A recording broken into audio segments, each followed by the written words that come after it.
الحمد لله نحمده ونصلي على رسوله الكريم اما بعد فاعوذ بالله من الشيطان الرجيم بسم الله الرحمن الرحیم۔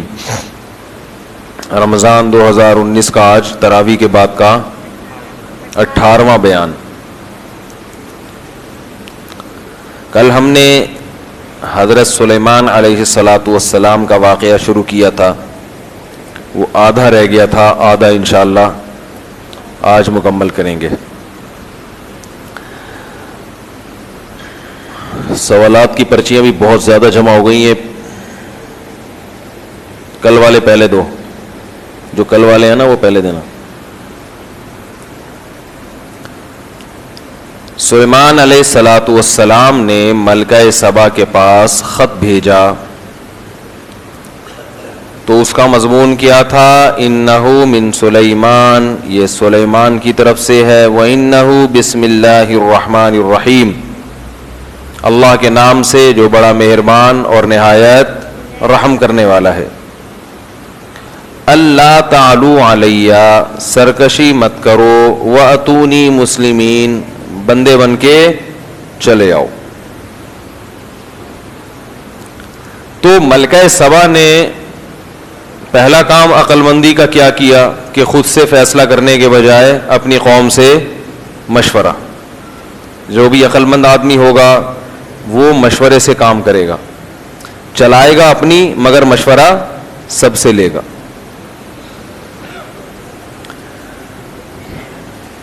مشورہ ہوا تو وہ بھی بڑے سمجھدار لوگ تھے، انہوں نے کہا نحن اولو قوہ و اولو باس شدید، ہم کوئی کمزور لوگ نہیں ہیں کہ کوئی بھی ہمیں کہے بندے بن کے چلے جاؤ تو ہم اٹھ کے چلے جائیں، ایسا نہیں ہوتا، ایسا نہیں ہوتا، کہیں بھی دنیا میں ایسا نہیں ہوا کہ کوئی بھی آپ کو بولے آ جاؤ تو آپ چلے جاؤ، بھائی کیوں بھائی؟ والامر الیک، لیکن جیسا آپ کا فیصلہ ہو ہم ویسا کریں گے۔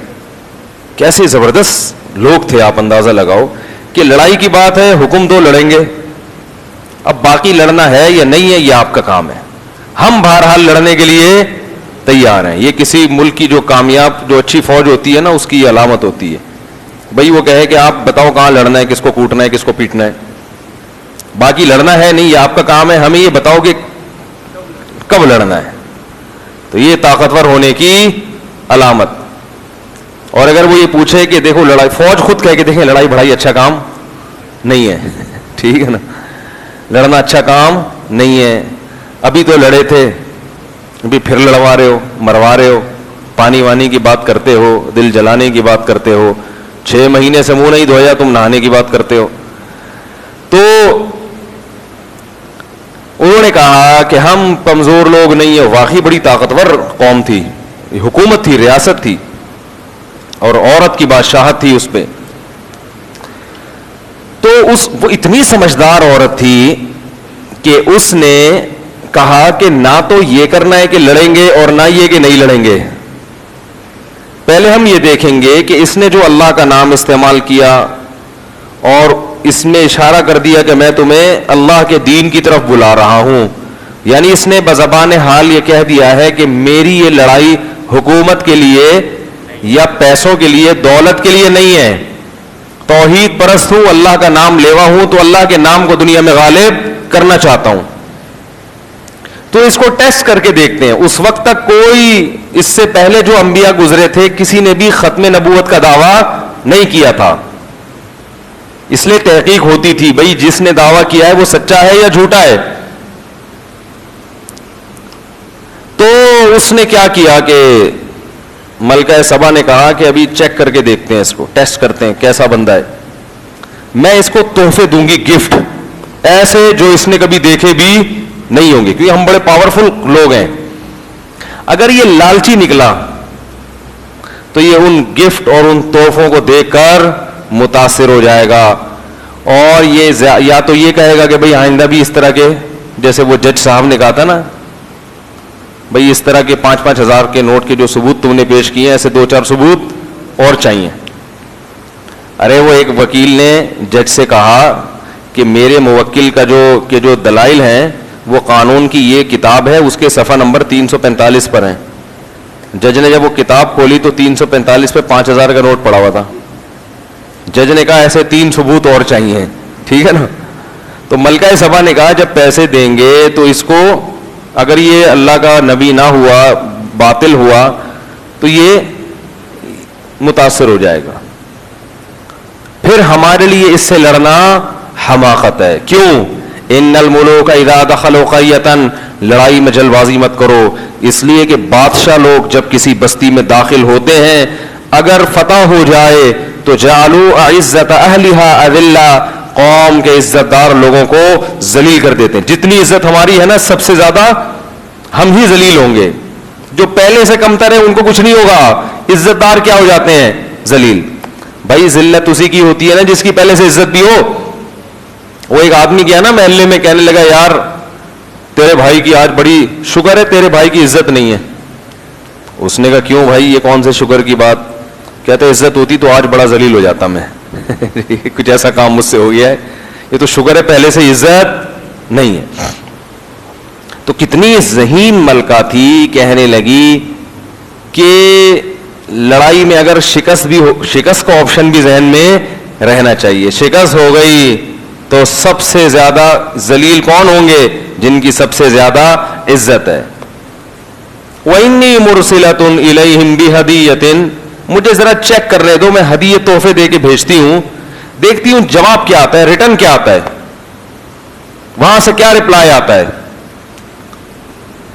اگر رپلائی آیا کہ ہاں اب نرم ہو گیا تھوڑا سا, اب اللہ کا نام, اب بسم اللہ نہیں لکھی اگلے خط میں, تھوڑے سے لبرل ہو گئے ہیں, ٹھیک ہے نا, اب کیا ہو گئے تھوڑے سے لبرل, کہ ہاں اگر اسلام قبول کر لو تو بہت اچھی بات ہے, باقی یہ کہ ویسے بھی ٹھیک ہی ہے, ہر ایک کا اپنا اپنا مذہب ہوتا ہے, اپنا دین ہوتا ہے, اپنی پرمپرا, اپنی روایات ہوتی ہیں. تو جواب سے مجھے اندازہ ہوگا کہ یہ اپنے موقف پر کتنا مضبوط ہے. اس نے تحفے دے کے بھیجے. فلما جاء سلیمان, جب یہ تحفے سلیمان علیہ السلام کے پاس آئے, قال اتمدوننی بمال, پیسوں سے میری مدد کرنا چاہتے ہو؟ قاصد سے بولا ارجع الیہم, واپس.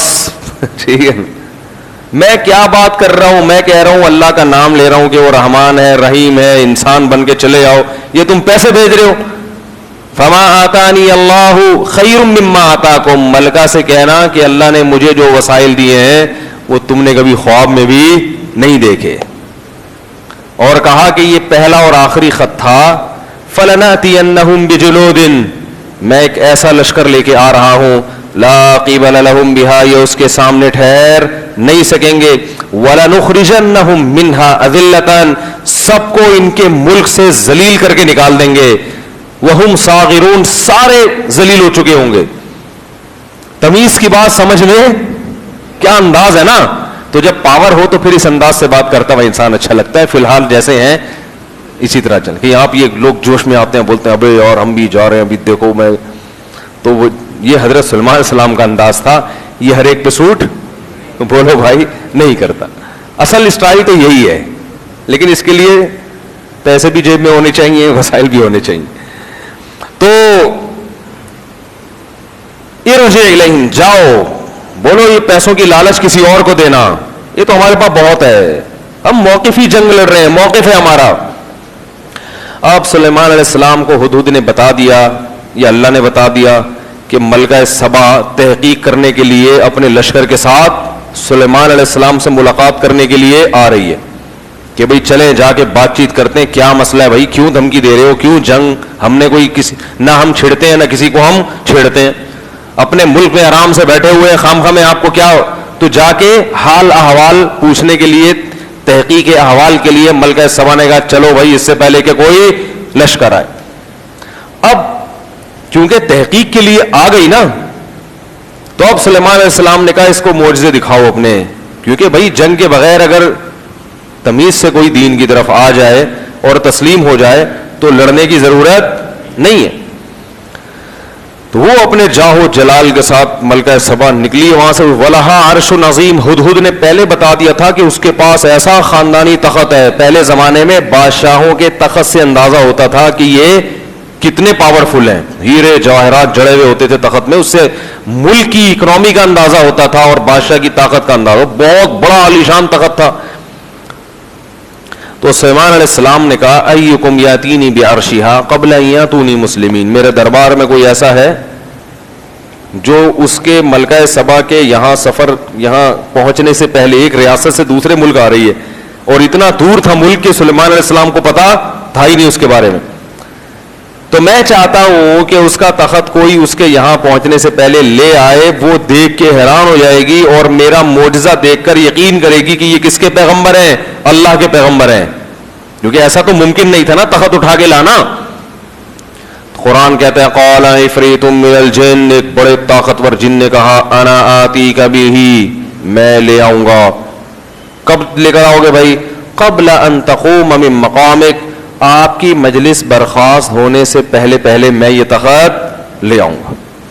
بڑا پاورفل قسم کا خاندانی جن ہوگا جو اتنا بڑا تخت اٹھا کے لے آئے گا.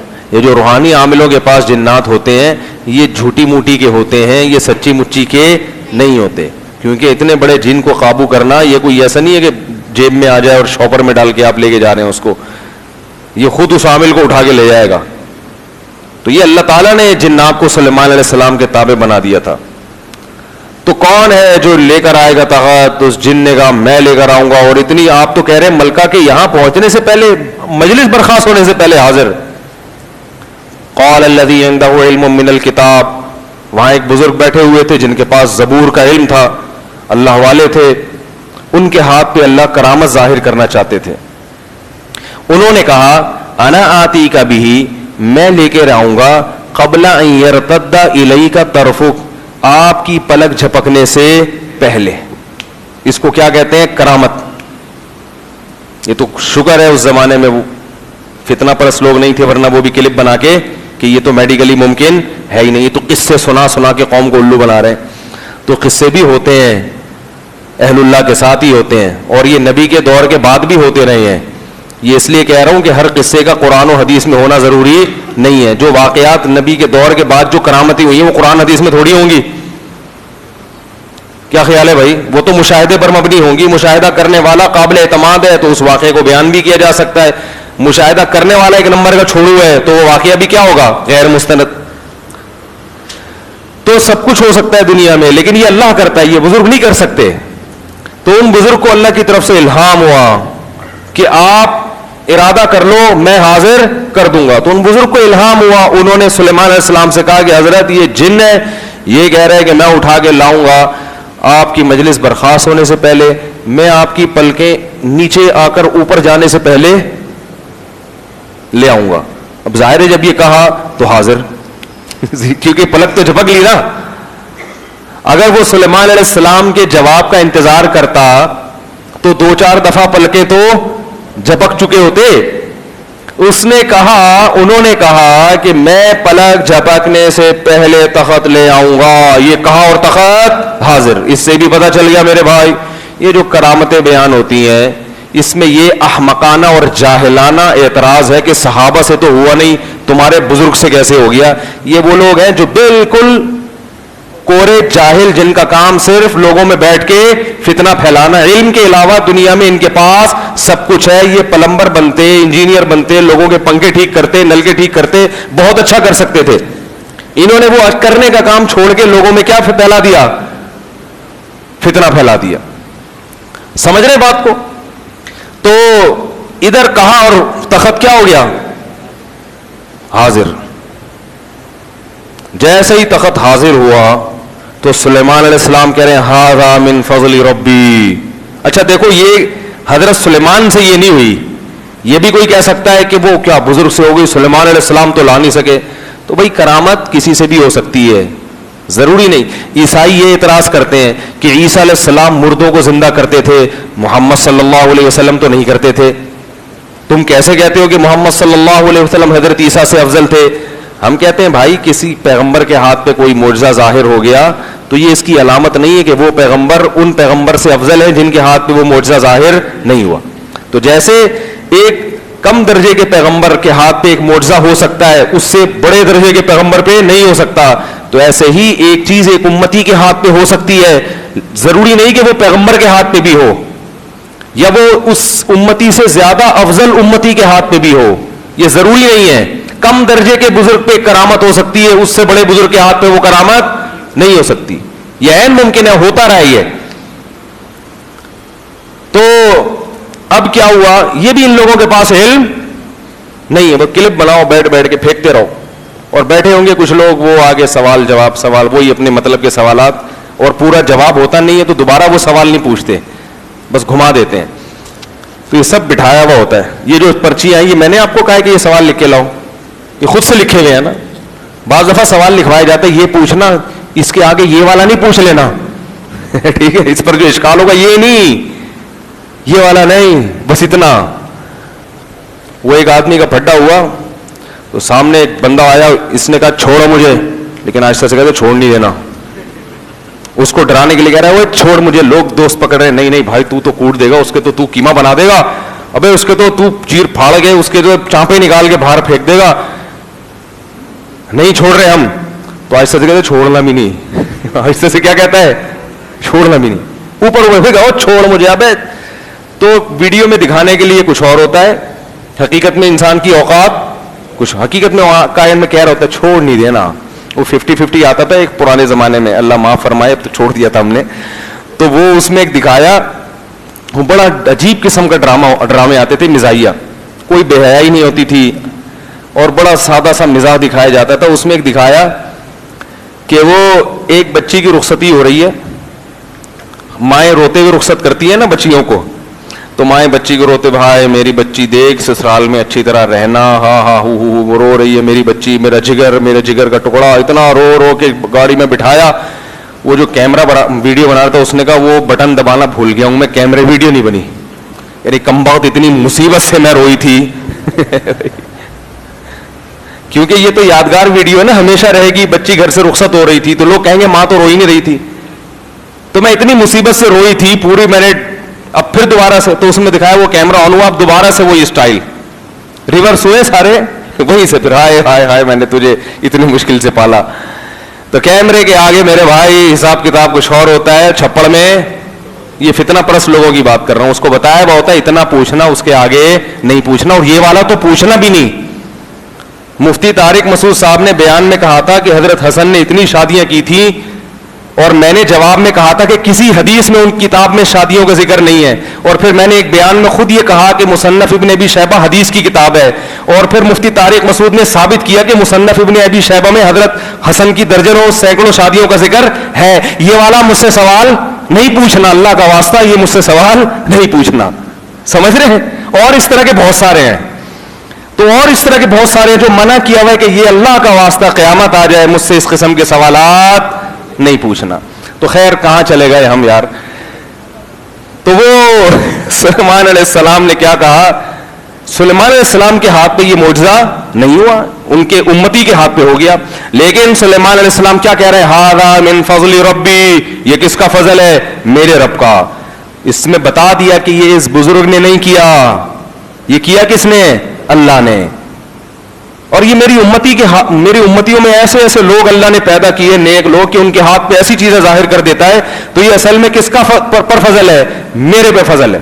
کسی پیغمبر کے امتی میں اگر بڑے لوگ پیدا ہو تو یہ پیغمبر کے لیے فضیلت کی بات ہے نا بھائی. قیامت کے دن سارے پیغمبر اپنے اصحاب کے ساتھ آئیں گے, میرے یہ لوگ ہیں, میرے یہ لوگ ہیں. ہمارے نبی کس کے ساتھ آئیں گے, ابو بکر و عمر کے ساتھ. تو سب سے زیادہ فخر اپنے ساتھیوں پر کس کو ہوگا, محمد صلی اللہ علیہ وسلم کو ہوگا, کہ تمہارے ساتھ ایسے تھے تو میرے ساتھ یہ لوگ ہیں, یہ وفادار لوگ. تو اللہ حضرت سلیمان نے کیا کہا, ھذا من فضل ربی, یہ میرے رب کا مجھ پہ فضل ہے. لیبلونی, اللہ اصل میں مجھے آزمانا چاہتا ہے, اشکر ام اکفر, کہ میں شکر کرتا ہوں یا ناشکری. کیونکہ انسان چوڑے میں بہت جلدی آتا ہے, تھوڑی دو چار کرامتیں ہو گئی لوگوں کو بتاتا پھرے گا, دیکھا میں کتنا بڑا بزرگ ہوں. ہوتا ہے نا, معجزہ ظاہر ہو گیا, کرامت ہو گئی, دیکھا اب پتہ چل گیا. تو دو چار لوگوں کو میرے بارے میں بڑے اچھے خواب آئے نا, تو انہوں نے مجھے کہا آپ بتاتے کیوں نہیں. میں نے کہا بھائی اگر کسی کو برا خواب آ گیا, اللہ نہ کرے میرے بارے میں, وہ تو میں کبھی نہیں بتاؤں گا, تو اچھا کیوں بتاؤں, یہ تو پھر خیانت ہو جائے گی نا. ہم لوگ کیا کر رہے ہوتے ہیں, اچھے اچھے آ رہے ہوتے ہیں, بتا رہے ہوتے ہیں, گندے گندے چھپا رہے ہوتے ہیں. تو یہ فنڈر گیری ہو جائے گی نا. کیا خیال ہے؟ اللہ نہ کرے ہم سب کو اللہ برے خوابوں سے بچائے اور برے خوابوں کے شر سے بھی بچائے اللہ تعالیٰ. تو اعمال کو دیکھو بھائی, اعمال کیسے جا رہے ہیں. تو سلیمان علیہ السلام نے کہا اللہ مجھے آزمانا چاہتا ہے کہ میں شکر کرتا ہوں یا ناشکری. ہر نعمت پہ شکر کرنا چاہیے, تکبر نہیں. پیسہ ملا تو بھی, عزت ملی تو بھی, صحت ملی تو بھی شکر. شکر گزار کی علامت کیا ہوتی ہے؟ اس میں تواضع, عاجزی پیدا ہوتی ہے. اور ناشکری میں کیا پیدا ہوتا ہے؟ تکبر اور فخر, توہین. تیرے پاس ہے کیا, تیرے پاس دھیلا نہیں ہے, باتیں ایسی کرتا ہے, سب ہم نے محنت سے کمایا ہے. اس قسم کی اس کی زبان اور ٹون اس طرح کی چینج ہو جاتی ہے. اور آگے سلیمان علیہ السلام نے کہا ومن شکرا, جس نے شکر ادا کیا, فإنما یشکر لنفسی, اپنا ہی فائدہ ہوگا. ومن کفرا, اور جو ناشکری کر کے شو بازی پہ آ جائے گا, میں یوں فإن ربی غنی کریم, تو میرا رب غنی ہے, اسے کسی کی پرواہ نہیں ہے. اب جب تخت آ گیا تو سلیمان علیہ السلام نے کہا کہ ملکہ سبا آئے گی, بالکل وہی تخت دیکھے گی تو فوراً پہچان جائے گی, ہم تھوڑا سا اس کو سرپرائز دینا چاہتے ہیں. یہ طریقہ ہوتا ہے نا کہ بھئی تھوڑا سا اس کو کیا کریں ہم, ورنہ ایک دم سے نہیں, تھوڑا سا اس کو غور کرنے کا موقع ملے. کنفیوز ہو کے تقریباً ویسا ہی ہے, تو تقریباً ویسا انہوں نے بنا کیسے لیا بھائی؟ میپ تو تھا نہیں ان کے پاس, کوئی واٹس ایپ تو تھا نہیں کہ کسی نے ان کو تصویر لے کے بھیج دی ہو, تو بالکل, اور اتنے اربوں خربوں کی مالیت اس پہ لگی ہے, ان کے پاس اتنا پیسہ کہاں سے آ گیا, اور پھر بالکل ویسا بنا کیسے لیا انہوں نے؟ یہ 10 قسم کے سوالات ہوں گے نا اس کے ذہن میں کہ ہے تو بالکل ویسا ہی, لیکن یہ ہو کیسے سکتا ہے کہ وہاں سے یہاں اٹھا کے لے آؤ؟ کوئی جہاز واز تو اس زمانے میں ہوتے نہیں تھے, بحری جہاز ہوتے تھے مگر اس میں بھی تو بہت ٹائم لگے گا نا. تو قال نکروا لها عرشها, حضرت سلیمان نے کہا تھوڑی سی چینجنگ کر دو, ایک کوئی ہیرے کوئی یہاں سے اٹھا کے تھوڑا وہاں لگا دیا, تھوڑا یہاں دائیں بائیں تھوڑا سا کر دو, تھوڑی سی, زیادہ نہیں. ننظر, ہم دیکھنا چاہتے ہیں, اتہتدی, پہچان جاتی ہے, یا کبھی بھی پہچاننے سے, ہمیشہ پہچاننے سے کیا رہتی ہے؟ قاصر. ابھی ہم دیکھتے ہیں. فلما جاءت, جب وہ آئی ہے, قیل, کہا, قیل اہکذا عرشک, پوچھا گیا اس سے بھائی تیرا تخت بھی کچھ ایسا ہی تو نہیں ہے؟ کہنے لگی کأنہ ہو, مجھے تو لگ رہا ہے یہ بالکل وہی ہے. لیکن اس نے یہ کہا نہیں کہ یہ وہ ہے, کیونکہ وہ کہہ رہی کہ یہ ایسے ہو ہی نہیں سکتا کہ وہاں سے وہاں اٹھا کے آ جائے, بھائی یہ تو پاسبل ہے ہی نہیں. کأنہ ہو وأوتینا العلم من قبلها وكنا مسلمین, اور کہنے لگے ہمیں آپ کے بارے میں پہلے سے نالج ہے کہ آپ بھی بڑے, اللہ نے آپ کے پاس بڑے بڑے انجینئر پیدا کیے اور بڑے وسائل دیے ہیں, تو عین ممکن ہے اسی جیسا تخت آپ نے بنا لیا ہو. ہمیں پتا ہے پہلے سے آپ کے بارے میں اطلاعات ملتی رہی, تحقیق تو اس نے اور بھی کی ہوگی نا, اطلاعات پہنچ چکی تھی کہ بھائی بڑے بڑے انجینئر ہیں ان کے پاس, بہت کچھ ہے, تو بنا لیا ہوگا, ممکن ہے اسی جیسا بنا لیا ہو. لیکن کنفیوز رہی کہ یار یہ اسی جیسا کیسے بنا لیا. تو کأنہ ہو وأوتینا العلم من قبلها وكنا مسلمین, اور ہم تو پہلے ہی تسلیم ہو چکے ہیں آپ کی صلاحیتوں کے آگے, اپنے سر کو ہم نے جھکا لیا ہے. اللہ فرماتے ہیں وصدها ما كانت تعبد من دون اللہ. دیکھو قرآن ملکہ سبا کی تعریف کر رہا ہے کہ وہ قوم جو اللہ کے علاوہ کی عبادت کرتی تھی, اس قوم نے اس کو اللہ کی شرک, اللہ کے علاوہ کی عبادت پہ مجبور کر دیا تھا. انہا کانت من قوم کافرین, کیونکہ اس کی قوم کیا تھی؟ بری. گویا اللہ ان لفظوں میں ملکہ سبا کی تعریف کر رہے ہیں کہ ماحول نے اس کو کیا کر دیا تھا, اتنی ذہین عورت کو غلط راستے پہ ڈال دیا. اس سے پتہ چلتا ہے کہ ماحول انسان کو بت پرستی پہ لگا دیتا ہے. ابھی ہم نے کل کلپ کوئی دیکھا پرسوں کہ بڑے بڑے پڑھے لکھے ٹائپ کے لوگ لگ رہے تھے ہمیں, واللہ عالم, وہ کیا ہے گائے کے سامنے آ کے لیٹتے ہیں ہندوؤں میں, گائے ان کے کمر پہ اپنا پاؤں رکھتی ہے, ہٹا لیتی ہے, پھر وہ لیٹنے ہیں, پھر گائے آتی ہے, پاؤں سمجھتے ہیں آشیرواد لے رہے ہیں گائے کا. گائے کا کیا لے رہے ہیں؟ وہ میں نے کہا پاؤں رکھ کے کھڑی ہو گئی نا, یہ آشیرواد یہ مہنگا پڑ جائے گا. وہ گائے کو کیا پتا بھائی کیا ہو رہا ہے, وہ تو آ رہی ہے, ٹانگ رکھ رہی ہے, لوگ نیچے آ کے لیٹ رہے ہیں. تو بڑے بڑے پڑھے لکھے لوگ بے وقوف بن جاتے ہیں ماحول کی وجہ سے. اور یہ ملکہ سبا کے واقعے میں نا بڑی عجیب عبرت یہ ہے کہ قرآن میں جتنے واقعات بیان ہو رہے ہیں زیادہ تر کیا ہے؟ نبی نے سمجھایا، قوم نہیں مانی، اللہ نے تباہ کر دیا. وہ سارے مرد تھے، فرعون بھی مرد تھا، قارون بھی مرد تھا، حامان بھی مرد تھا. حدیث میں آتا ہے کہ اللہ نے عورت میں مرد کی نسبت عقل کم رکھی ہے. مرد کی نسبت عقل کیا رکھی ہے؟ کم. لیکن دوسری طرف ہم قرآن میں دیکھتے ہیں کہ جتنے حاکم مرد گزرے ہیں سب پیغمبروں کے مقابلے میں آ کے کھڑے ہوئے. لیکن یہ عورت تھی، اس نے تحقیق کی کہ میں دیکھوں کہ یہ اہل حق میں سے ہے یا اہل باطل میں سے. اس سے پتہ چلا کہ عورت میں عقل مرد سے کم ہے، مگر یہ قاعدہ کلیہ نہیں ہے. بعض عورتیں مردوں سے زیادہ ذہین ہوتی ہیں. اب آپ کی جب بیوی بیان سنے گی تو وہ کہے گی کہ ان بعض میں میں داخل ہوں. میں نے کہا تھا نا کہ سب عورتیں ایک جیسی نہیں ہیں. اور وہ کہے گی کہ دنیا میں جتنے مرد ہیں سب عقل مند ہوتے ہیں سوائے آپ کے. بس مجھے اللہ نے جو میاں دیا ہے وہ پتہ نہیں کیوں بیوقوف پیدا ہو گیا. تو یہ ہوگا، برداشت کریں، کوئی ایسا مسئلہ نہیں. ہم بھی برداشت کرتے ہیں. تو خیر، تو کیسا اللہ تعالیٰ نے اس کی ذہانت کو بیان کیا کہ انہا کانت من قوم کافرین. اس کو برے ماحول نے کیا کر دیا تھا؟ خراب. قیل لها ادخل الصرح فلما رأته حسبته لجة وكشفت عن ساقيها. سلیمان علیہ السلام نے ایک فرش بنایا تھا، اس میں ایسی ٹیکنالوجی استعمال کی تھی انجینئروں نے کہ وہ دیکھنے میں لگتا تھا پانی ہے. یعنی اس میں شیشے کا ایسا کام ہوا تھا کہ وہ دیکھنے میں کیا لگتا تھا؟ یہ پانی ہے. ظاہر ہے اس دور میں ایسی چیز بنا لینا کہ وہ انسان اتنا دھوکے میں پڑ جائے کہ وہ لگے کہ یہ تیرتا ہوا کیا ہے، یہ موجیں ہیں اور اس میں پانی تیر رہا ہے، حالانکہ وہ پانی نہیں تھا، وہ شیشہ تھا. فلما رأته حسبته لجة، وہ سمجھی کہ یہ پانی ہے. کشفت عن ساقیها، اپنے پائنچے اوپر کیے کہ میرے پاؤں، میرے جو پائنچے ہیں وہ گیلے نہ ہو جائیں. کتنی ماڈرن عورت تھی کہ بادشاہ تھی مگر لباس اس نے پھر بھی پورا پہنا ہوا تھا. یہ وہ دور تھا جب کافر عورتیں بھی عزت اس میں سمجھتی تھی کہ ڈریس مکمل ہونا چاہیے.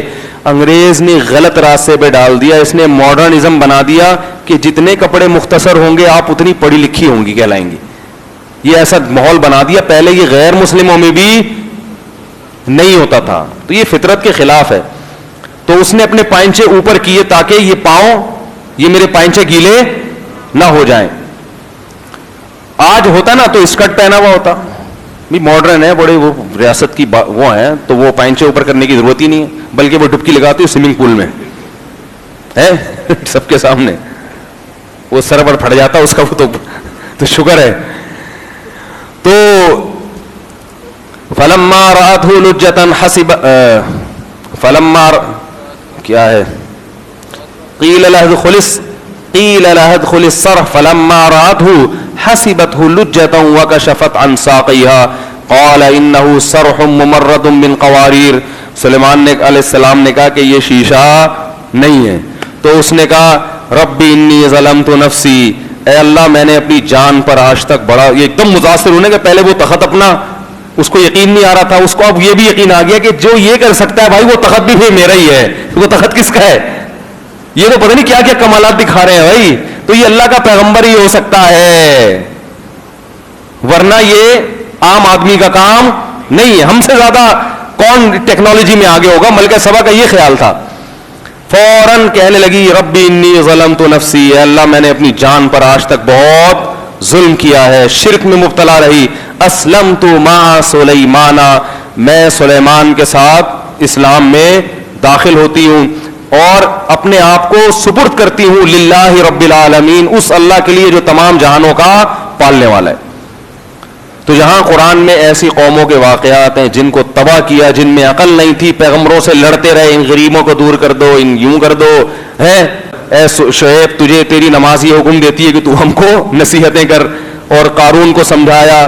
تو جہاں ایسے واقعات ہیں وہاں ایسی قوموں کے واقعات بھی ہیں جو ایمان لائیں، انہوں نے خود تحقیق کی اور چند باتوں میں ان کو اندازہ ہو گیا کہ یہ اللہ کے سچے پیغمبر ہیں. ملکہ سبا نے بھی حکومت چھوڑی ہے، اس کو بھی قربانی دینی پڑی ہے، فرعون کو بھی قربانی دینی پڑ رہی تھی، مگر فرعون نے ملکہ سبا سے زیادہ معجزے دیکھے ہیں لاٹھی کا سانپ بننا, جادوگروں کا کٹ جانا, گردن کٹا دینا مگر موسیٰ کا دامن نہ چھوڑنا, یہ سارے معجزے, مینڈکوں کا عذاب, خون کا عذاب, بار بار دیکھ دیکھ کے دل ایسا سخت ہو گیا کہ آخر دم تک ہلنے کے لیے تیار نہیں ہوا. اور آخر میں اللہ نے سب سے بڑا معجزہ دکھایا فرعون کو کہ دیکھو بنی اسرائیل کے لیے میں نے پانی کو 2 حصوں میں تقسیم کر دیا. اس وقت تو سمجھ آ جانا چاہیے بھائی یہ پانی کیسے 2 حصوں میں ہو رہا ہے, یہ تو ان کے لیے ہو رہا ہے, مگر آخر دم تک اس کی سمجھ میں نہیں آیا. اور ملکہ سبا نے 2-4 چیزیں دیکھی ہیں, سمجھ میں آ گیا کہ یہ کس کا پیغمبر ہے, اللہ کا, اور اسلام قبول کیا. اب لوگ سوال ہم سے پوچھتے ہیں کہ ملکہ سبا کی حضرت سلیمان سے شادی ہوئی تھی کہ نہیں ہوئی تھی, تو اس کا قرآن میں کہیں تذکرہ نہیں ہے. لیکن جہاں سلیمان علیہ السلام کی 100 بیویوں کا بخاری میں ذکر ہے تو ایک ہونے میں مزید کوئی حرج, کیا خیال ہے؟ صحیح بخاری میں ہے کہ حضرت سلیمان علیہ السلام کی کتنی بیویاں تھیں؟ 100 بیویاں تھیں. تو میرا خیال ہے 101 ہو گئی ہوں گی ملکہ سبا کے بعد, اور نہیں بھی ہوئی ہوں گی تو ہمیں نہیں پتا کیا ہوا اس کا. کوئی ایسا ہمارے پاس وسائل اور ذرائع ہیں نہیں کہ ہم کال کر کے معلوم کر لیں. تو یہ عبرت کا ایک واقعہ ہے جو اللہ نے قرآن مجید میں بیان کیا. اس سے ہمیں کیا سبق ملتا ہے؟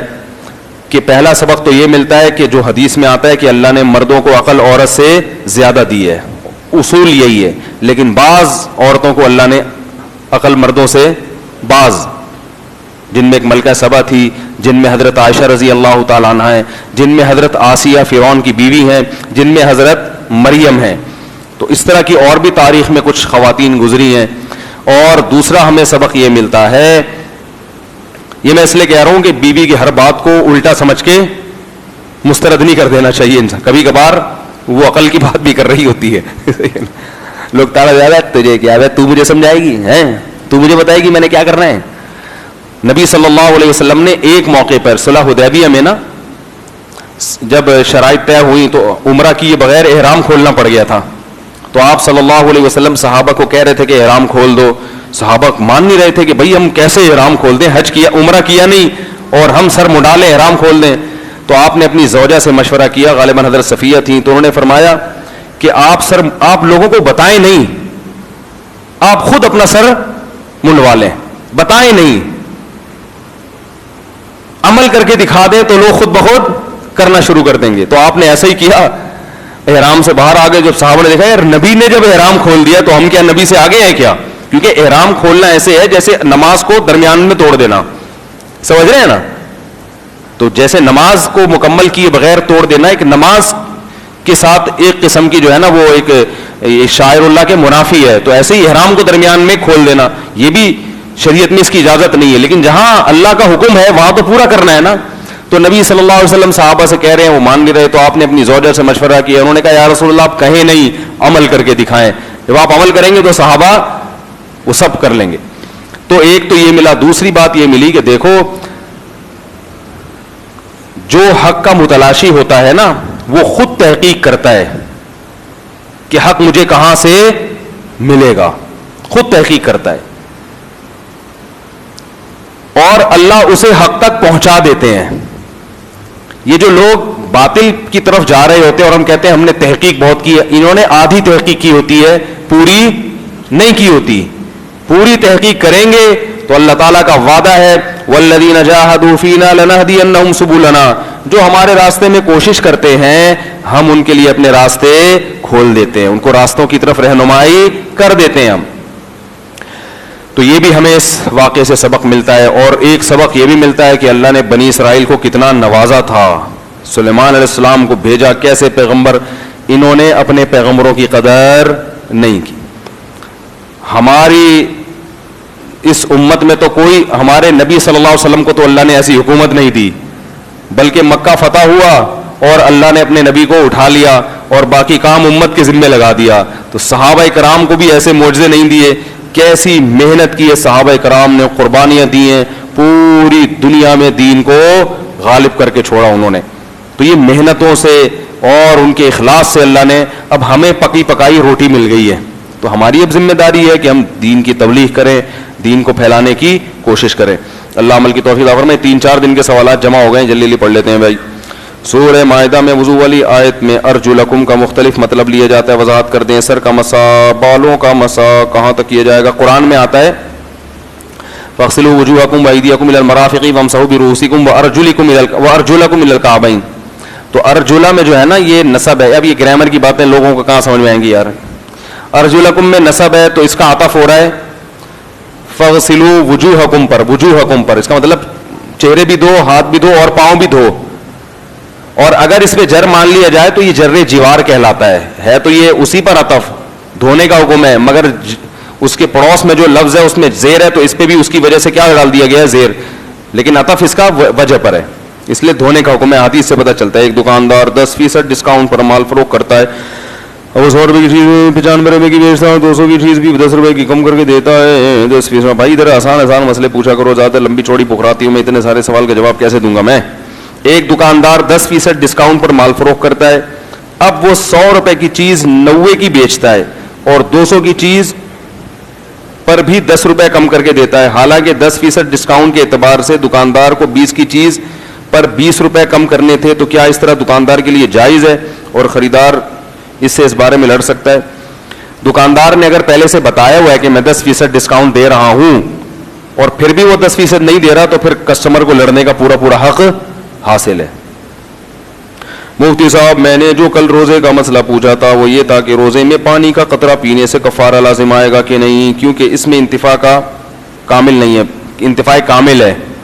پانی کا قطرہ کسی نے جان بوجھ کر پی لیا روزے کی حالت میں تو 60 روزوں کا کفارہ اس پر لازم ہے.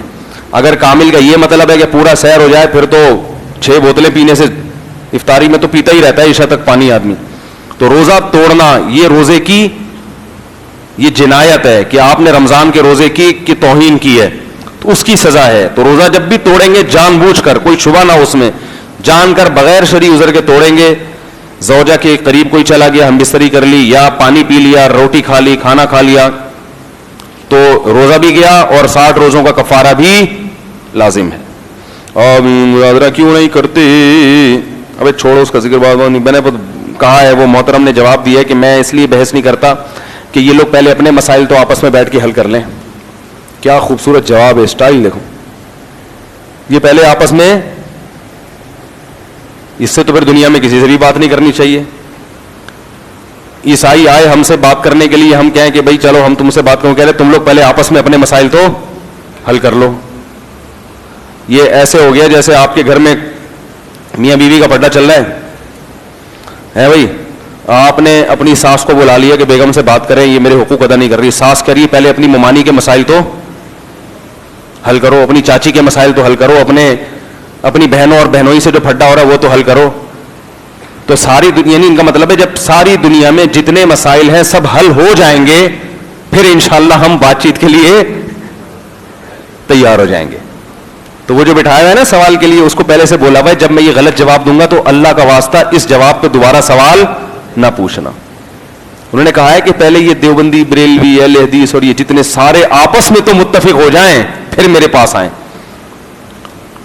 جواب سمجھ میں آیا کہ آپ کے بیگم سے پڈا چل رہا تھا, آپ نے سالوں کو کال کر کے بلایا کہ یار تم آؤ بات کرو, پتہ چلے میں غلط ہوں یا تمہاری بہن غلط ہے, مسائل حل ہو, ہم نے آپس میں محبت پیدا ہو. تو آپ کے سالے کہہ رہے ہیں تم اپنے پہلے جو تمہارے باس سے تو مسئلہ چل رہا ہے اس کو تو حل کرو پہلے, آفس میں ہے پڑوسی سے تو پھڈا چل رہا ہے اس کو تو حل کرو پہلے, باقی تمام دنیا کے سارے مسائل تمہارے حل ہوں گے پھر یہ والا مسئلہ بھی ہم کیا کریں گے. تو یہ کوئی جواب بنتا ہے؟ اچھا میرے بھائی, ایک بابا پھول میں سے پتھر نکال کر عوام کو پاگل بنا رہا ہے. بابے اس طرح کے مارکیٹ میں ہول سیل کے حساب سے موجود ہیں, جو کوئی تیل سے مالش کر کے یوں کر رہا ہے, کوئی بیڑی سے, پتہ نہیں کیا ہو رہا ہے. چھوڑو ابھی, آپ لوگ جاتے کیوں ان قسم کے بابوں کے پاس؟ ابے چھوڑو فضول سوالات. مفتی صاحب صدقہ دینے کی صحیح جگہ کون سی ہے وہ بتائیے گا.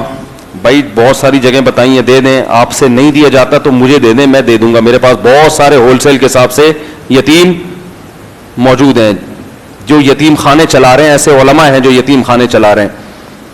کوشش کریں خود کسی غریب کو پکڑائیں, اپنے قریبی رشتہ داروں میں تلاش کریں. اگر نہیں ملتا تو ادھر ادھر پھینکنے سے بہتر ہے مجھے لا کے دے دیں.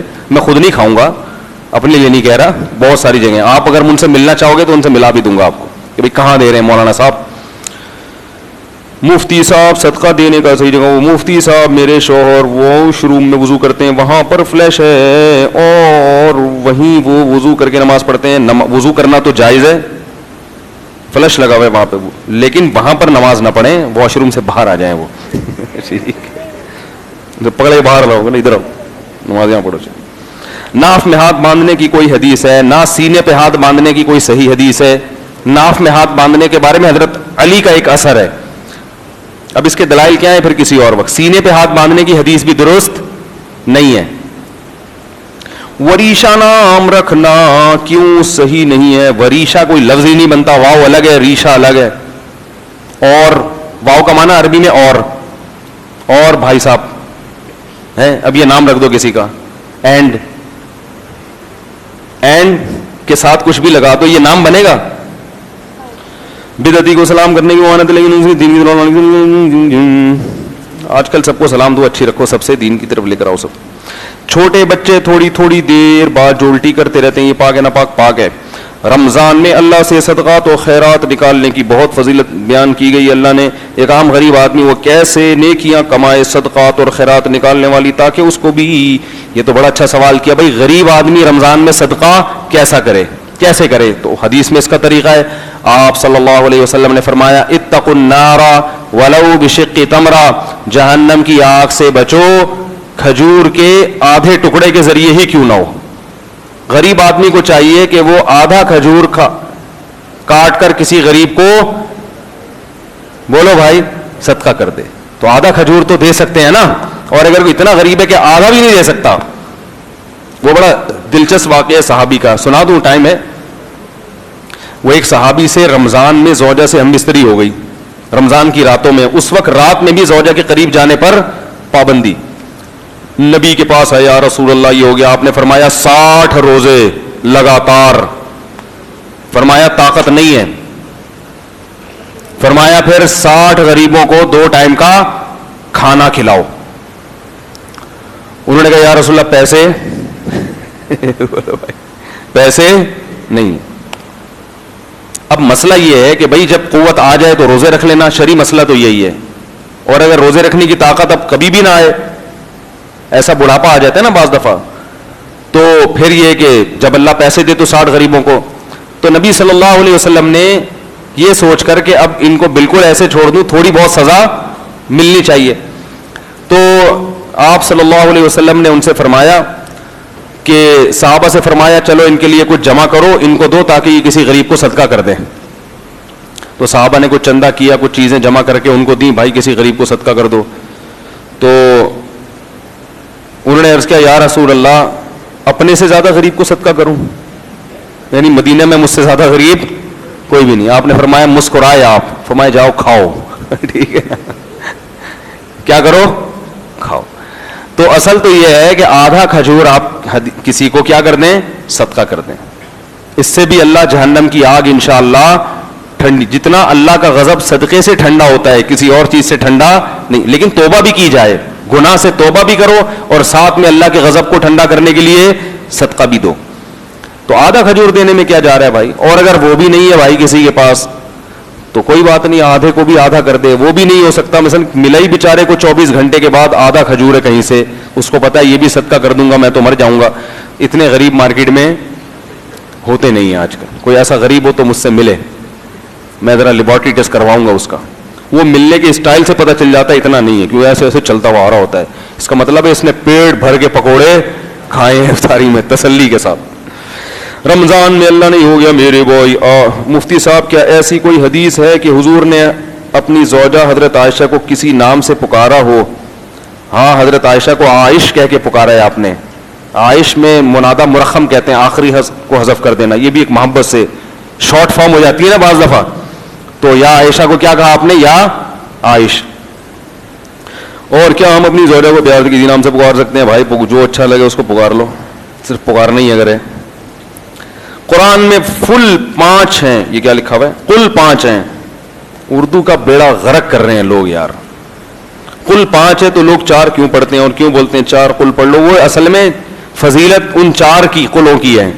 قل یا ایھا الکافرون قل واللہ قل اعوذ برب الفلق قل اعوذ بالناس, ان 4 قل کی کیا ہے فضیلت ہے کہ رات کو ان کو پڑھ کے دم کرنا چاہیے, تو اس لیے ان کو چارقل کہا جاتا ہے. جیسے وہ حکیموں کے ہاں 4 مغز ہوتے ہیں نا, مغز خربوزہ اور مغز تربوز, مغز یاد کر لیں, مغز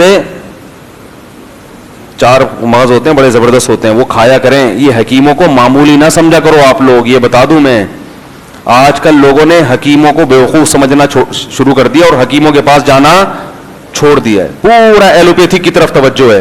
یہ میں مانتا ہوں کہ حکیموں میں بڑے بڑے فراڈی پڑے ہوئے ہیں, لیکن میں آپ کو بتا دوں کہ مسلمانوں نے اس فن میں بڑی ترقی کی ہے,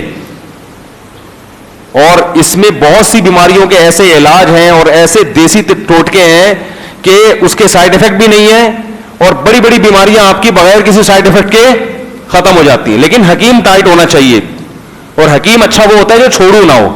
اگر آپ حکیم صاحب کے پاس گئے اور اس نے قصے سنا, میں نے یہ بندہ ٹھیک کیا, میں یوں اور پیسے بہت زیادہ لے رہا ہے, جو بہت زیادہ پیسے لے رہا ہے وہ تو 2 نمبر ہے, سمجھ لو. وہ کیا ہے, یہ 1 کروڑ کی دوا, یہ 20 لاکھ کی دوا, یہ ٹوپی ڈرامہ ہے. ہاں کوئی خطرناک بیماری اور اس کی دوا واقعی مہنگی بن رہی ہو, تو حکیم کی 2 علامتیں ہوتی ہیں. بہت بڑا چھوڑو نہیں ہونا چاہیے وہ, میں یوں بھائی تو کون سا, کیونکہ مریخ سے آیا ہے تو. اور دوسرا کیا, بہت مہنگی دوا بیچ رہا ہے تو سمجھ لینا کہ یہ آدمی ٹھیک, بولو بھائی, نہیں ہے. تو لیکن بڑی بڑی بیماریاں میں نے خود دیکھا ہے, ایسے مریضوں کو ایلوپیتھک میں اس کا علاج نہیں ہو سکا, اور ایک گاؤں دیہات کے حکیم نے بندہ ٹھیک کر دیا. وہ بندہ بھی, حکیم بھی گاؤں دیہات میں بیٹھتا ہے, وہ ٹھیک کر دیا اس نے. تو ایسے ایسے بیماریاں ٹھیک کر دیتے ہیں. تو لیکن یہ کہ اب آپ فون نہ کریں مجھے کہ کوئی حکیم کا پتہ بتائیں, کیونکہ پھر یہ اس کا مطلب ہوگا میں حکیموں کی پبلسٹی کے لیے یہاں پہ بیٹھا ہوا ہوں. تو آپ کو بس میں یہ بتا رہا ہوں کہ یہ جو حکمت کا علم ہے یہ غلط نہیں ہے, اور اس میں بہت فائدے ہیں بہت ساری. تو میں اکثر لوگوں کو کچھ چھوٹی موٹی دوائیں بتاتا رہتا ہوں. کچھ حکیموں کی دوائیں ایسی ہیں جو ویسی کھاتے رہنا چاہیے, اس کا کوئی نقصان نہیں ہے. یہ جو خمیرہ گاؤ زبان ہے نا, یہ بڑی زبردست چیز ہے. صبح ناشتے کے بعد کھا لیا کریں, انشاءاللہ نزلہ نہیں ہوگا, یہ دماغی طاقت ہوگی. اور یہ اس کو قدوس بتائی تھی ایک دفعہ میں نے, وہ کھا لیا کرے رات کو 1 چمچہ گرم پانی کے ساتھ. میں بھی مشورے دے رہا ہوں, کھاتا میں بھی نہیں ہوں, مشورہ دینے پر تو کوئی پیسے نہیں لگتے نا. تو رات کو 1 چمچہ کھا لیا کریں گرم پانی کے ساتھ, زندگی بھر معمول بنائیں. بال آپ کے انشاءاللہ کالے رہیں گے سر کے, اور سر میں کوئی فاسد رطوبات جمع نہیں ہوں گی, وہ سب کھینچ کے نکال دیتا ہے. تو ایلوپیتھک کی طرف سخت مجبوری میں جائیں, سخت مجبوری میں, کیونکہ یہ دیسی دوائیں ہیں, یہ جڑی بوٹیوں سے تیار, ان کے کیمیکل نہیں ہوتے ان کے اندر. تو اس طرح کی دیسی چیزوں پہ اپنے آپ کو فوکس کریں گے تو دیسی رہیں گے, اور فارمی چیزوں پہ آئیں گے تو فارمی مرغی اور دیسی مرغی کا فرق دیکھ لو آپ. اچھا مجھے ایک بات بتاؤ, صحت ڈاکٹروں کی اچھی ہوتی ہے حکیموں کی؟ میں نے 99 سال کے چلتے پھرتے ہنستے بولتے حکیم دیکھے ہیں, ڈاکٹر ایک بھی نہیں دیکھا. اس کا یہ مطلب نہیں ہے کہ ڈاکٹروں کے پاس علم نہیں ہے. اصل میں چند بیسک چیزیں ہوتی ہیں, ان کو کور کرنا ہوتا ہے, وہ حکیم کر لیتا ہے, ڈاکٹر نہیں کرتا. وہ ڈاکٹر کا معذرت کے ساتھ کوئی ڈاکٹر بیٹھے ہوں کہ 3 بجے تو کلینک بند کر کے جا رہے ہوتے ہیں, یہ کتے ان کو گھر چھوڑ کر آتے ہیں, بھونکتے ہوئے کتے نا. ایک صاحب ڈاکٹر نے مجھے بتایا, میں 3 بجے آتا ہوں, کہہ رہے پورے اورنگی ٹاؤن کے کتے میرے پیچھے لگے ہوتے ہیں اس وقت. تو وہ ظاہر ہے 3 بجے جو سوئے گا اس کی اپنی صحت ہی اچھی نہیں ہوگی, اور پھر وہ دوائیں کے جو ہے سائیڈ افیکٹ بہت ہوتے ہیں. حکیم لوگ کیا کرتے ہیں, ہلدی دودھ میں ڈال کے پلا دی درد میں, کالی مرچ, میں نے بتایا تھا نا میرے پھوڑے پھنسیاں نکل گئے, ختم ہی نہیں ہو کے دے رہے, اتنی اینٹی بایوٹک کھائیں. ایک حکیم صاحب نے مجھے بتایا, وہ ہمارے استاذ بھی ہیں, انہوں نے کہا یار کالی مرچ لو اور پھانک لو اور چبا کے نگل لو, 3-4 دفعہ یہ عمل کرو. میں نے کیا, میرے دانے ختم. تو وہ گھر کے اندر ہی دیسی چیزیں اتنی رکھی ہوئی ہیں, کالی مرچ ہے, اس طرح کی چیزیں ہیں, وہ آپ کی بہت سارے بگڑیاں بنا دے گی انشاءاللہ. صحیح ہے نا. تو اب خود کالی مرچیں نا ٹھوکنا شروع کر دیں, ایسا نہ ہو کچھ آنتے وانتے جل جلا کے باہر نکل جائیں. وہ کالی مرچ اچھی خاصی گرم ہوتی ہے اور بہت سخت ہوتی ہے. ہمیں تو مرچیں کھانے کی عادت ہے, ہم تو دبا کے مرچیں پھوڑتے ہیں, اس لیے میں اتنی بڑی بڑی کی کھا لیتا ہوں, مجھے فرق نہیں پڑتا. لیکن جس کو مرچیں کھانے کی عادت نہیں ہے, وہ ایک دانہ بھی کھائے گا تو اس کو بھی مرچیں لگیں گی, اور اس کے اڑوس پڑوس میں بیٹھے ہوئے لوگوں کو خود بخود مرچیں لگنا شروع ہو جائیں گی, حالانکہ انہوں نے کھائی بھی نہیں ہے. صحیح ہے نا. تو وہ اس کی حرکتیں ایسی ہو جائیں گی. مفتی صاحب ہم کسی تقریب میں جاتے ہیں تو ٹوپی پہنتے ہوئے ازار ٹخنوں سے اوپر کرتے ہوئے شرم آتی ہے. یہی تو موقع ہے میرے بھائی, یہی تو موقع ہے. ہمت کرو, بولو ہم ہیں ایسے, جس نے مذاق اڑانا ہے اڑا لے. دولہا بنتے ہوئے بڑی شرم آتی ہے لوگوں کو, شلوار ٹخنے سے اوپر اور ہم دولہا ہوں. تو بھائی دیکھو بالکل دیسی طریقے سے دولہا بنو نا, جیسے میں بناؤں. میرا جو لباس ابھی ہے, جب بھی میں دولہا بناؤں میرا یہی لباس رہا ہے ہمیشہ, کیونکہ میں تو الحمدللہ اللہ نے یہ سعادت کئی بار عطا کی ہے.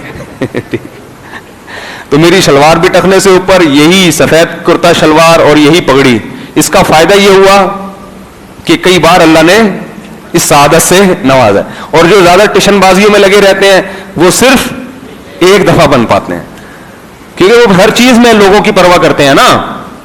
تو جب لوگوں کی پرواہ نہ کرو آپ, تو پھر کسی بھی چیز میں انسان پرواہ نہیں کرتا, تو اس کو بہت سارے فائدے اٹھا لیتا ہے. تو میرے بھائی کیا کہا جاتا ہے کہ عمرے حج کے لیے اللہ کی طرف سے بلاوا آتا ہے, لیکن ہم نے دیکھا جو فنکار اداکار ہوتے ہیں ان کو سعادت مل جاتی ہے, لیکن اللہ والے اتنے لوگ ہیں جن کو نہیں ملتی. بلاوا آتا ہے, یہ اس کا مطلب ہے کہ دیکھیں ہر چیز اللہ کی طرف سے ہی ہے. تو اب اگر کسی فنکار کو اللہ نے حج پہ بلا لیا اللہ کی طرف سے, یعنی اس کو توفیق مل گئی, تو قیامت کے دن کیا ہوگا, بلکہ تو اس کے اوپر حجت بھی تام ہو گئی اللہ کی. اللہ کہے گا میں نے تجھے اپنے گھر کی زیارت بھی کروا لی, اب تو فلمیں چھوڑ دیتا بھائی تو.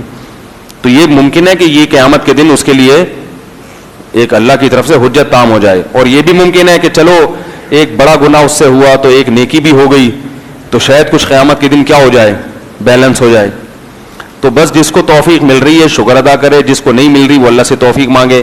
اللہ کے کاموں میں دخل اندازی کہ اس کے ساتھ ایسا کیوں ہوا, میرے ساتھ ایسا کیوں نہیں ہوا, یہ اللہ ہی جانتا ہے. جب قیامت آئے گی تو اللہ سے پوچھ لیں گے, ورنہ وہ تو پھر اللہ تو آپ ہو گئے نا بھائی. جب اللہ اگر آپ سے پوچھ کے کرے کہ کس کو بلانا ہے کس کو, تو پھر اس کا مطلب کیا ہوا. کون سا ایسا عمل نیکی یا کام بتائیں جس سے گناہ نہ عمر اعمال سے بہت تیزی سے مٹا دیے جاتے ہیں, نامہ اعمال سے. سب سے زیادہ تو توبہ بھائی, استغفار, اللہ سے گڑ گڑا کے معافی مانگے, اے اللہ جتنے گناہ ہوئے معاف کر دے, آئندہ نہیں کروں گا, اور ہمت کرے ان کو چھوڑنے کی. اور دوسری چیز ہے صدقات و خیرات, غریب سے غریب, مستحق سے مستحق آدمی تلاش کر کے اس کی مدد کریں. سمجھ رہے ہیں, جتنا کسی مجبور کی مدد کریں گے اللہ کا غضب اتنا ہی زیادہ ٹھنڈا ہوگا. اور دینی مدارس کے ساتھ بھی تعاون کیا کریں. آج کل حکومتوں کی طرف سے بڑے مدارس کے ساتھ مسائل ہو رہے ہیں, تو یہ مدارس کہیں کل بند نہ ہو جائیں. شدت پسندی اور انتہا پسندی کیا ہوتی ہے؟ شریعت میں اعتدال سے, جو اللہ نے اعتدال بیان کیا, جو باؤنڈری اللہ نے کھینچی ہے, جب آپ اس باؤنڈری سے باہر آئیں گے تو یہ انتہا پسندی کہلائے گی. انتہا پسندی یہ نہیں جس کو لوگ لبرل لوگ انتہا پسندی کہتے ہیں, وہ تو شراب چھڑوانے کو بھی کیا کہتے ہیں, انتہا پسندی. شراب کے خلاف تقریر کو بھی وہ سمجھیں گے انتہا پسندی ہے. وہ نماز کے فرائض کہ نماز پر ہم اگر علماء بتائیں کہ نماز چھوڑنے پر ایسی سخت جہنم ہے, اس کو بھی وہ کیا کہیں گے, انتہا پسندی. تو اللہ اس کے رسول نے جو باؤنڈری کھینچی ہے اس سے آپ آگے نکلنے کی کوشش کریں گے تو یہ عمل کیا کہلائے گا, انتہا پسندی. مفتی صاحب آپ نے سوال کیا تھا اگر ہم کسی کام میں اسباب اختیار کریں تو ہو جاتا ہے, اور اگر اللہ توکل کے ساتھ اسباب کریں تو بھی ہو جاتا ہے. تو اللہ توکل کا کیا مطلب ہوا؟ مطلب یہ ہوا کہ یہ اللہ نے اپنے ارادے سے کیا ہے, اللہ چاہتا تو نہیں بھی ہوتا. تو نسبت کس کی طرف کی جائے, اللہ کی. جیسے ابراہیم علیہ السلام کو آگ میں ڈالا گیا, اللہ نے چاہا کہ نہیں جلیں تو نہیں جلے نا, تو جو اللہ چاہتا ہے وہ ہوتا ہے. مفتی صاحب عائشہ صاحب کا باقاعدگی سے بیان سنتا ہے لیکن تراویح نہیں پڑھتا, آپ کا کیا خیال ہے؟ تراویح ضروری ہے یا بیان؟ بھائی تراویح سنت موقدہ ہے, اس کو بھی فوکس کریں, پڑھا کریں. رمضان میں نیند بہت آتی ہے اور اس وجہ سے ظہر کی نماز بھی نکل جاتی ہے. گھر والے چلاتے ہیں کہ نماز کے لیے اٹھو, جبکہ انجینئر علی نے کہا تھا کہ سوتے رہو رمضانوں میں, صرف نماز پڑھنا نہیں. ایسا پتہ نہیں اس نے کہا کہ نہیں کہا, واللہ عالم, چھوڑ دو اس کی جان یار. گھر والے چلاتے ہیں کہ نماز کے لیے اٹھو, اٹھنا پڑے گا آپ کو. ظہر کی نماز قضا کر دینا رمضان میں, وہ بھی, یہ تو اور بڑا گناہ ہے بھائی. یا جماعت چھوڑ دینا یہ بھی جائز نہیں ہے. مسجد کی جماعت یہ کیا ہے, ضروری ہے.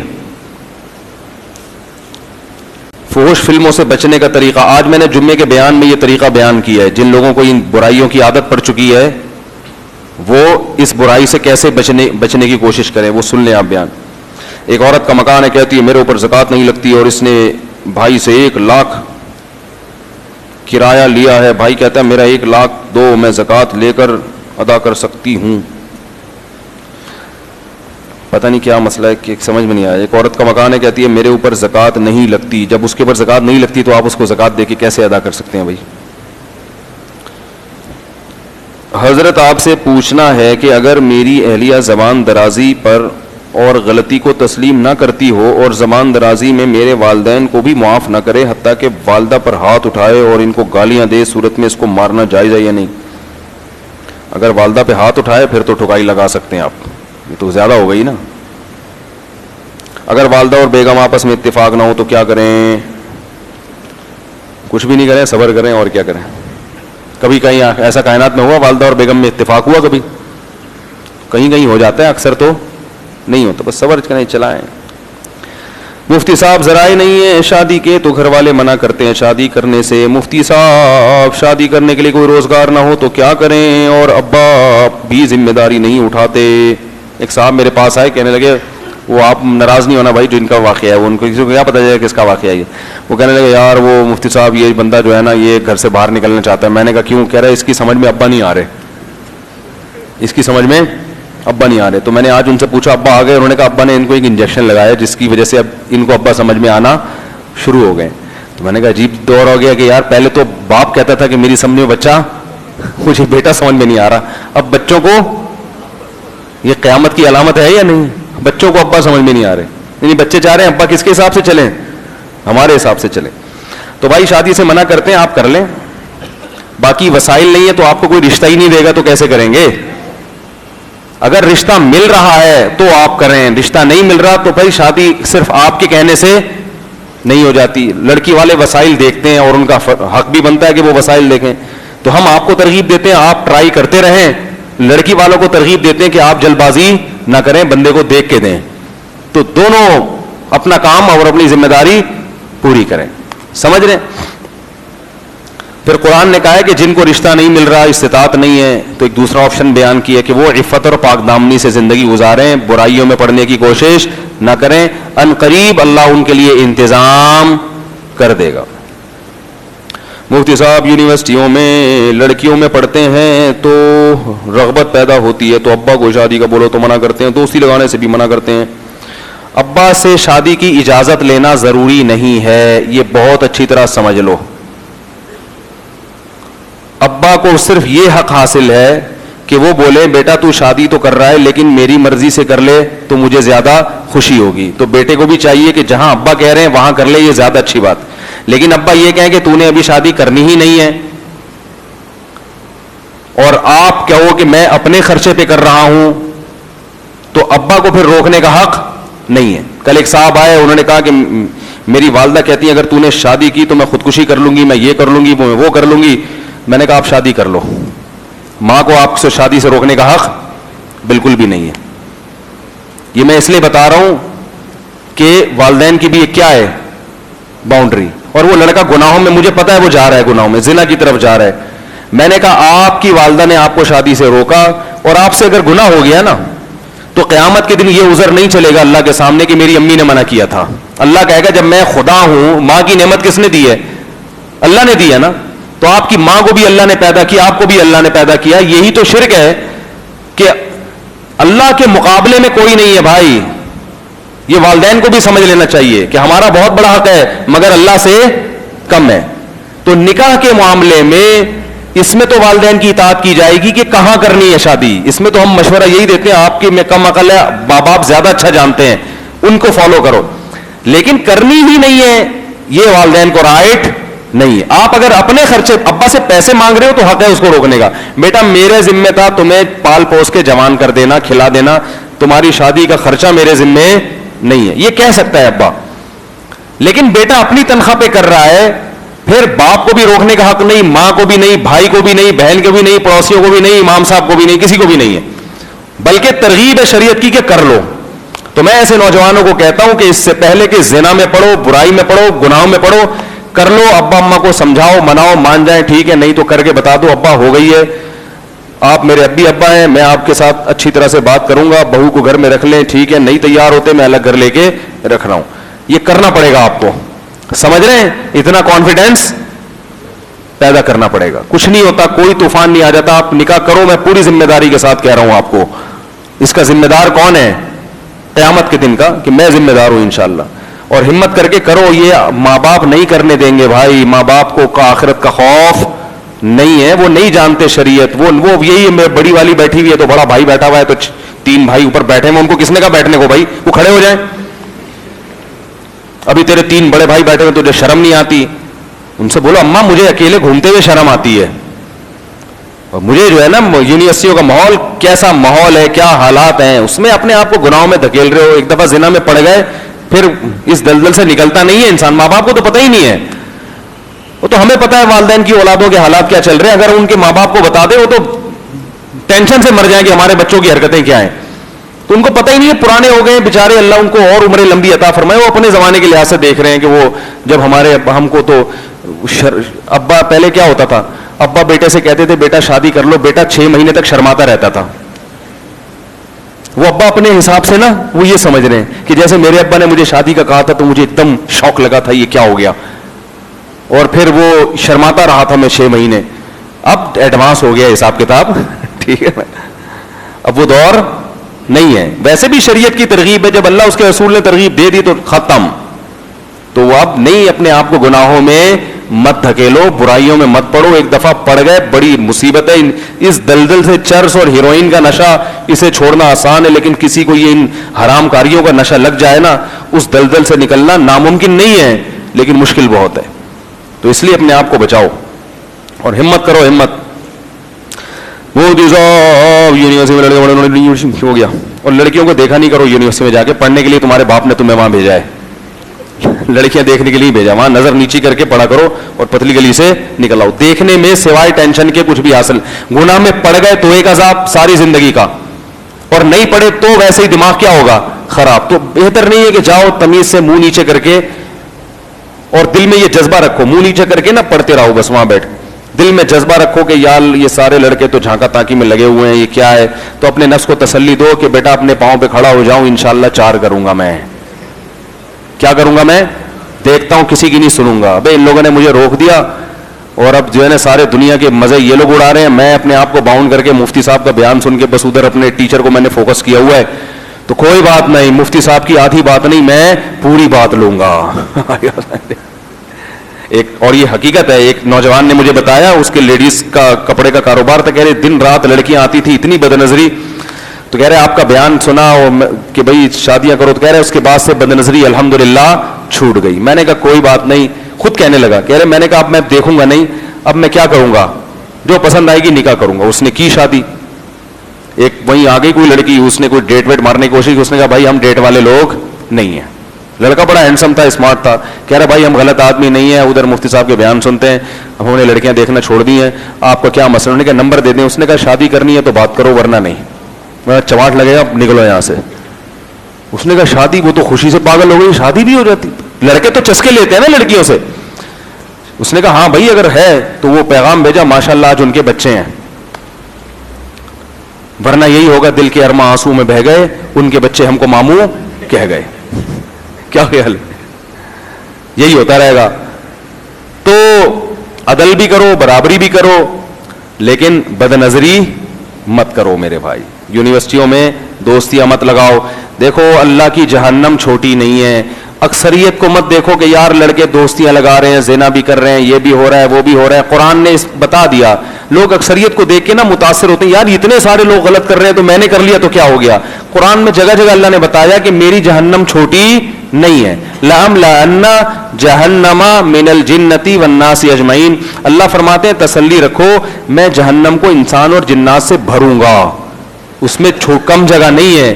اتنے لوگوں کو دیکھ کے متاثر نہ ہوا کرو. بہت بڑی جہنم بنائی ہے, چھوٹی نہیں ہے, اس کا پیٹ چھوٹا نہیں ہے. قرآن کہتا ہے کہ ہم جب جہنم سے کہیں گے حل امتلاتی, تیرا پیٹ بھر گیا ہے, جہنم پتہ کیا کہے گی, حل من مزید, اللہ ابھی اور پبلک چاہیے مجھے. یہ کیوں اللہ نے جہنم کے نقشے ایسے کھینچے؟ یہ بتانے کے لیے کہ ان لوگوں کی اکثریت کو دیکھ کے متاثر مت ہو. اللہ سوال پوچھے گا قیامت کے دن کہ جب میں نے زنا کو اور حرام دوستیوں کو حرام کر دیا تھا تو تم ان حرام کاری کی طرف کیوں گئے, حلال کو چھوڑ کے اس طرف کیوں گئے تم. اللہ ہم سب کو اس عذاب سے بچا کے رکھے. آپ سے گزارش ہے کہ جو لوگ سوال کرتے ہیں اس کو صحیح طریقے سے پڑھا کریں تاکہ ویسے سوال. بھائی میں سوال صحیح طریقے سے نہیں پڑھ سکتا کیونکہ ٹائم کم ہوتا ہے اور میں اس ٹائم میں پڑھتا ہوں. اب سوال پیدا ہوتا ہے جب سوال سمجھ میں آئے جواب کہاں سے, جواب سے سوال سمجھ میں آ جاتا ہے. اس کو الٹا کر لیا کریں, وہ کیا بن جائے گا, سوال جب میں جواب دیا کروں تو اس جواب کو الٹا کریں گے تو کیا بن جائے گا؟ سوال. جیسے ایک کتاب میں سوال آیا تھا کہ محمد بن قاسم نے محمود غزنوی نے ہندوستان پہ 17 کیا کیے, اور دوسرا سوال یہ تھا کہ محمود غزنوی نے ہندوستان پہ کتنے حملے کیے. آپ کی سمجھ میں نہیں آ رہا تو وہاں حکومت گورنمنٹ کے پرچے ایسے ہی ہوتے ہیں نا, جو آج کل بورڈ کے پرچے ہوتے ہیں نا, اتنے آسان, اس میں انہوں نے جواب بھی چھپڑ میں لکھا ہوا ہوتا ہے کہ تاکہ بچے پریشان نہ ہوں. ویسے ہی تعلیم کا حال ہمارے ملک میں بہت خراب ہے. تو ایک نے مزاحیہ وہ بتایا کہ حکومت سندھ نے سوال کیا لکھا, ایسی مزاحیہ چچی مچی میں نہیں لکھا, لیکن اس نے یہ ایک نقشہ کھینچا ہے کہ ایسے ہی ہوتے ہیں سوالات, اتنے آسان کر کے بناتے ہیں کہ بچے کیا ہو جائیں, پاس ہو جائیں, کہ جس نے محنت نہیں بھی کی ہو تو رزلٹ تو آئے نا کچھ. تو اس نے ایک بتایا کہ سوال کی اردو کی آخری کتاب ابن انشا نے لکھا ہے, اس میں لکھا ہے سوال یہ تھا کہ پہلا کہ محمود غزنوی نے ہندوستان میں 17 کیا کیے. دوسرا سوال محمود غزنوی نے ہندوستان میں کتنے حملے کیے. تیسرا سوال محمود غزنوی نے کس ملک میں 17 حملے کیے.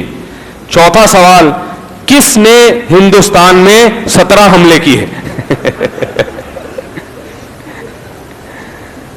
کیا خیال ہے؟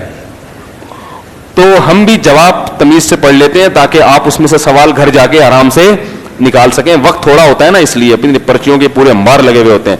کیا عمران خان قادیانی ہے؟ نہیں بھائی, اس نے اعلان کہا ہے کہ میں قادیانی نہیں ہوں. اگر کوئی قادیانی صاف لفظوں میں جب ایک آدمی نے کہہ دیا, پھر آپ اس کو, تو حدیث میں آتا ہے کہ پھر آپ کی طرف کفر لوٹتا ہے.